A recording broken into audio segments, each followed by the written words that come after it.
ഇക്ബാല് അള്ളാഹുവിനോട് സംസാരിക്കണം. തൂ ഗനി, കുറച്ചോനെ നീ തൂ ഗനി, നീ എത്ര ഉന്നതൻ. അസ്ഹർ ദു ആലം, രണ്ട് ലോകത്തിൻ്റെയും ഉടയവൻ. ഇമാം ഫക്കീർ, ഞാൻ ഫക്കീർ. അതുകൊണ്ട് റോസ് മെഹ്ഷർ ഉസ്രഹായ മൻ ഫസീർ, നാളെ പരലോകത്ത് മെഹ്ഷറിൻ്റെ ദിവസം എന്നെ ഒന്ന് വിചാരണ കൂടാതെ ഒന്ന് ഒഴിവാക്കി തന്നൂടെ. ഞാൻ ഈ പാവം, എന്നെ നീ വിചാരണ ചെയ്തിട്ട് എന്ത് കിട്ടാനാണ്?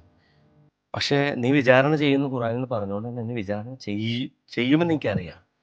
പക്ഷെ അപ്പോഴും എനിക്കൊരു അപേക്ഷയാണ്. ഗർ തുമി ബീനി ഹിസാബം നാഗുസീർ, അത്ര അനിവാര്യമാണ് എന്നെ വിചാരണ ചെയ്യില്ലെങ്കിൽ അസ്നിഗാഹെ മുസ്തഫ ബിൻ ഹബറിയ, മുഹമ്മദ് നബിയുടെ മുമ്പിൽ നിന്ന് മാറ്റി നിർത്തി എന്നെ വിചാരണ ചെയ്യണം.